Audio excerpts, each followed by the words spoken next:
Alors comment faire pour que le chien évite de mordre dans votre main quand vous êtes occupé à l'entraîner, surtout quand vous avez des chiens qui sont de forts gloutons?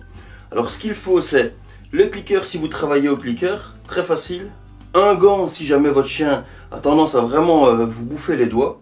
Et puis alors des récompenses. Les récompenses, il y en a plusieurs. Ici il y a du fromage, des petits os, etc. J'ai fait une image variée. Donc ce qu'il faut, c'est de savoir ce que votre chien préfère. Et éviter de lui donner ça. Si jamais votre chien est vraiment friand du jambon, ne lui donnez pas des petits dés de jambon pour essayer de l'entraîner au départ, parce qu'il va être tellement affolé et tellement avoir envie de ça, qu'il va vraiment se déchaîner pour l'avoir. Essayez donc de trouver une récompense qu'il apprécie, mais dont il n'est pas fou quand même non plus. Alors ici, je sais que le fromage, on travaille énormément avec, il aime bien. Les petits os d'entraînement, etc., c'est plus pour les promenades parce que c'est sec quand c'est en poche. Et le saucisson, il aime vraiment bien. Pour savoir ce que votre chien apprécie vraiment, vous mettez la nourriture dans votre main et vous lui faites légèrement sentir. S'il a tendance à gratter, voilà, comme ça avec ses pattes, eh bien justement là, il faut l'ignorer. Prenez le clicker. Si vous travaillez au clicker, vous attendez que son regard se détourne. Et vous cliquez. Yeah, vous récompensez. Il va de nouveau recommencer. Son regard est reparti dans le vide. Hop, vous récompensez. Vous montrez les friandises, vous fermez la main. Et voilà, on récompense. En fait, ici, ce qu'il y a, c'est qu'il sait très bien qu'il ne doit pas aller dans la main. Mais votre chien, chaque fois qu'il va avoir tendance à mettre sa patte sur la vôtre, etc., vous attendez qu'il détourne l'attention. Hop, vous cliquez, vous récompensez. Alors ça a pour but de lui faire comprendre que lorsque il ne touche pas votre main et lorsqu'il est désintéressé de votre main, eh bien à partir de ce moment-là, il a la récompense. Donc, il va arrêter de s'intéresser à votre main pour avoir la récompense. Là ici, je ne suis occupé à lui demander de me donner la patte en fait. Bien mon grand. Voilà, je vais le faire avec des petits morceaux de saucisson. Ça. Tu sens?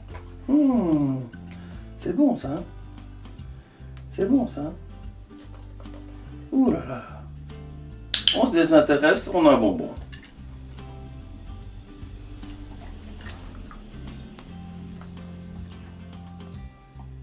Alors pourquoi on met un gant? Comprenez bien que quand le chien avec ses griffes, il a tendance à vraiment vous exploser les doigts. Prenez un gant, vous laverez bien entendu par la suite. Ça fait beaucoup moins mal. Vous mettez la nourriture. Regardez bien. Hop, il se désintéresse. Récompense. Et récompense, bien entendu, qui est dans la main. Ça ne sert à rien de donner récompense qui est autre que dans la main, bien entendu. Hein.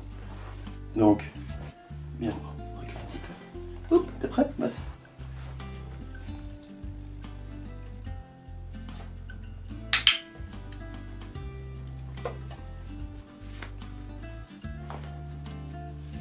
À partir du moment où le regard est désintéressé de la main, on clique. Le regard va se désintéresser de la main, on clique. Et on récompense. Le regard se désintéresse de la main, et on clique. Voilà, après normalement quelques jours, vous allez pouvoir arriver à avoir des aliments dans votre main, de façon à ce que le chien ne vienne plus jamais s'intéresser à votre main quand vous l'entraînez. Par exemple maintenant, je vais lui faire le beau. Oups, Peps fait le beau. Voilà, il n'est pas du tout intéressé par la main. Je clique et je récompense. Et là, il ne s'intéressera plus à la main. Et je récompense. Chose très intéressante aussi, reste un Peps. Alors la chose qui est encore très pratique, c'est le sac à bonbons. Parce qu'une fois que vous mettez les bonbons dans le sac ici, et que vous l'avez à portée de ceinture, à partir de ce moment-là, le chien est beaucoup moins intéressé par ce qui se trouve à votre poche ici. Vous faites votre exercice, Peps vient, assis, tu fais le beau, je clique, je prends ma récompense et je donne. J'espère avoir répondu à votre question. Donc ce qu'il faut, c'est des récompenses, pas trop appétante de façon à ce que le chien ne vous déchiquete pas les doigts, ni avec ses pattes, ni avec ses dents. Un gant si jamais il est trop ambitieux. Et puis un clicker pour vraiment marquer le moment où le chien détourne son regard de la nourriture. Sinon, pour la prochaine fois, ce qu'on fera, c'est le refus d'appât. Comme vous voyez, pas touche. Voilà, il est hors de question qu'il aille manger quoi que ce soit. C'est très facile aussi, à partir du moment où on connaît le refus d'appât, c'est pratique pour à la maison, c'est pratique pour les promenades, il n'y touchera pas. Par contre, si je prends et que je lui dis prends, là, il n'y touchera pas. Tu prends mon gant? Allez, apporte mon gant. Merci Peps. Tiens. Au revoir.